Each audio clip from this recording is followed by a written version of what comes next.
Crime हो या राजनीति, चुनाव हो या आयोजन, अब हर मुद्दों पर खुलकर होगी चर्चा एक खास शख्सियत के साथ। देखना ना भूलें हमारा कार्यक्रम एक खास मुलाकात। एक जोरदार जयकारे से शुरुआत करेंगे। सब लोग अपनी मुट्ठी तान लें।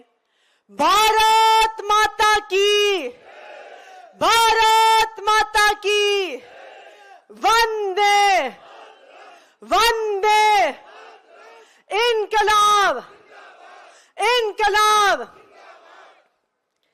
इसी जिंदाबाद, इसी भारत माता के जयकारे से, इसी इनकलाब के जयकारे से रामलीला मैदान गूंजा था, जब दिल्ली भर से, देश भर से आए लोग, जिन्होंने शायद कभी अपनी जिंदगी में अपने घर से, अपने काम से, अपनी नौकरी से बाहर कदम भी ना रखा हो, लेकिन जब एक भ्रष्टाचार विरोधी आंदोलन की शुरुआत हुई, एक भ्रष्टाचार के खिलाफ लोकपाल कानून के आंदोलन की शुरुआत हुई, तो देश के चप्पे चप्पे से लोग अपने घरों से बाहर निकले, बदलाव के लिए बाहर निकले, एक बेहतर सरकार के लिए बाहर निकले।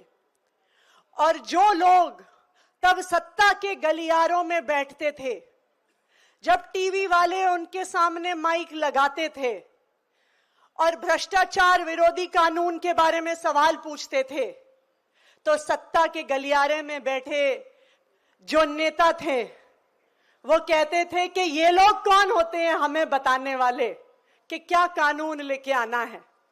अगर ये चाहते हैं कि कानून लेके आए तो ये चुनाव लड़े, चुनाव जीते और फिर कानून लेके आए। ये चुनौती दी थी इस देश के नेताओं ने हमें। उन्हें क्या पता था कि इस देश के इतिहास में, इस देश की राजनीति में चमत्कार लाने वाला एक 5 फुट 5 इंच का छोटा सा आम आदमी रामलीला मैदान में अन्ना हजारे जी के साथ स्टेज पर बैठा था।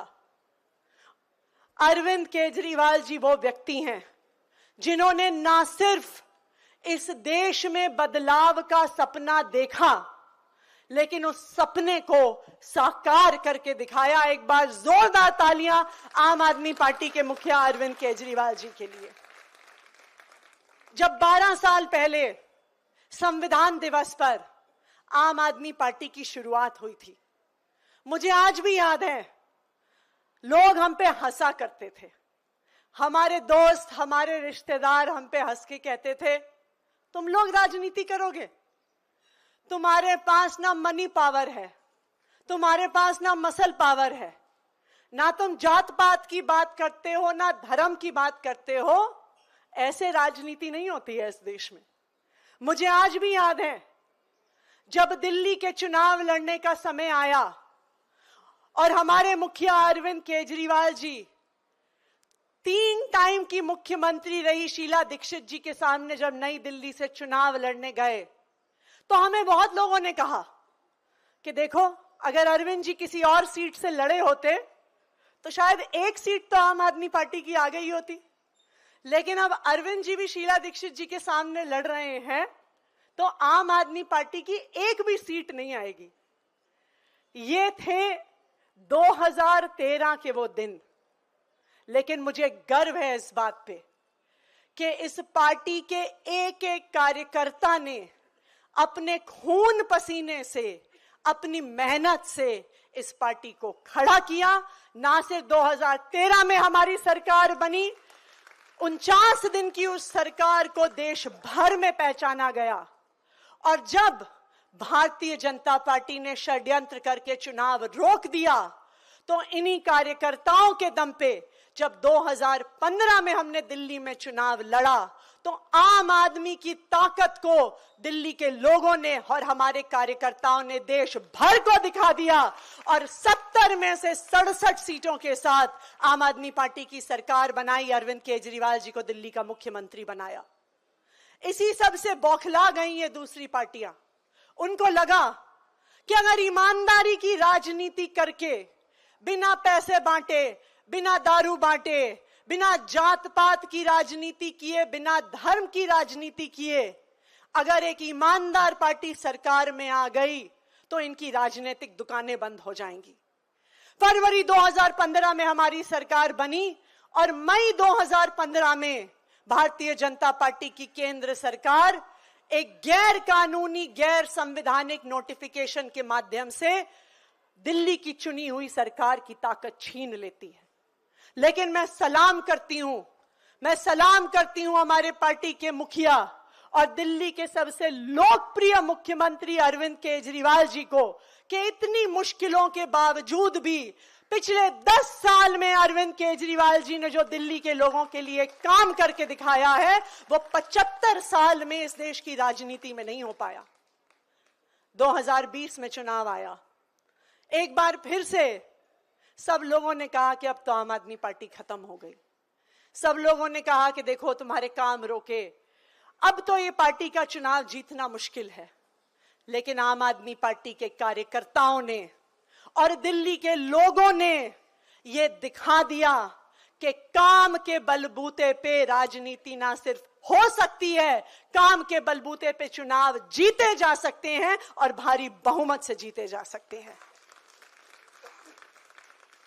अगर कोई पूछे कि हमने इस 12 साल में क्या पाया, तो ये तो बिल्कुल सही बात है कि हमने इस 12 साल में एमएलए पाए, एमपी पाए, पार्षद पाए, एक राष्ट्रीय पार्टी का दर्जा पाया। लेकिन मैं एक उससे भी जरूरी बात कहूंगी। मुझे याद है दिल्ली में अरविंद केजरीवाल जी की सरकार बनने से पहले जब कोई गरीब बच्चा एक टूटे फूटे सरकारी स्कूल में जाता था, उसकी आंखें जमीन की तरफ होती थी, उसके कंधे झुक जाते थे और उसे शर्म आती थी ये बात कहने में कि मैं सरकारी स्कूल में पढ़ता हूं। ना सिर्फ दिल्ली में बल्कि देश भर में सरकारी स्कूलों का वो हाल था कि जैसे कोई पेशेंट वेंटिलेटर पे है, अब मरने का समय आ गया है। देश भर में ये बात चलती थी कि अब सरकारी स्कूल बचने वाले नहीं है, धीरे धीरे सभी अपने बच्चों को प्राइवेट स्कूल में सिखाएंगे। हमने 12 साल में ये पाया कि आज दिल्ली के सरकारी स्कूलों के नतीजे प्राइवेट स्कूलों से बेहतर आ रहे हैं। हमने 12 साल में पाया कि गरीब से गरीब परिवार से आने वाले बच्चे आज आईआईटी, जेईई का एग्जाम पास करके बड़े बड़े इंजीनियरिंग कॉलेज में एडमिशन ले रहे हैं।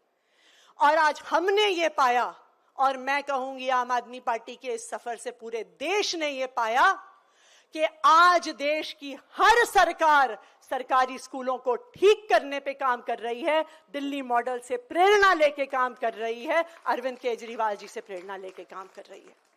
12 साल में हमने क्या पाया? पहले दिल्ली में रहने वाले किसी गरीब परिवार को अगर परिवार का कोई एक सदस्य बीमार हो जाए, उसका इलाज कराने के लिए अपने गहने गिरवी रखने पड़ते थे, अपना घर गिरवी रखना पड़ता था। लेकिन आज 10 साल के बाद अरविंद केजरीवाल जी ने दिल्ली में, और हमारे सत्येंद्र जैन जी जो आज हमारे बीच में है, बहुत समय के बाद, जो इस संघर्ष के बाद हमारे साथ हम लोगों के बीच में है, जो स्वास्थ्य क्रांति वो लेकर आए।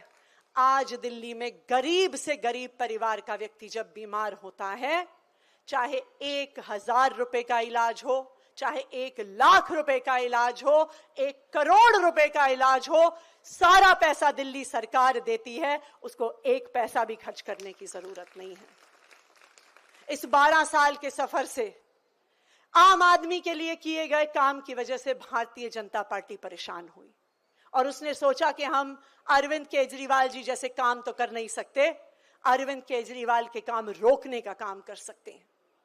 पिछले 2 साल से अरविंद केजरीवाल जी को, आम आदमी पार्टी को परेशान करने में उन्होंने कोई कसर नहीं छोड़ी। उन्होंने सत्येंद्र जैन जी को जेल में डाला, मनीष सिसोदिया जी को जेल में डाला, संजय सिंह जी को जेल में डाला और एक झूठे मुकदमे में हमारे मुखिया अरविंद केजरीवाल जी को भी जेल में डाला।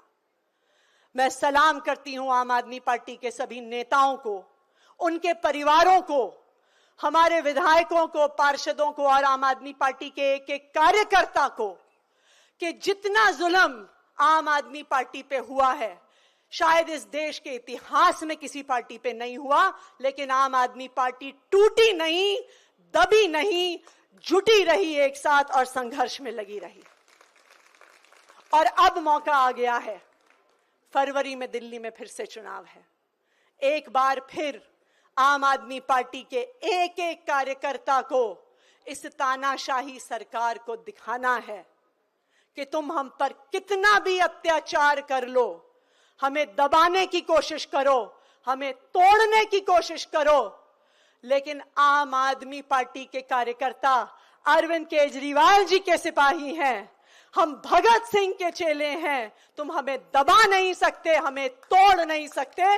और फिर से फरवरी के चुनाव में हम सब मिलकर अरविंद केजरीवाल जी को चौथी बार भारी बहुमत से दिल्ली का मुख्यमंत्री बनाएंगे। ये आम आदमी पार्टी के सभी कार्यकर्ताओं का प्रण है। बहुत बहुत धन्यवाद। जय हिंद, जय भारत।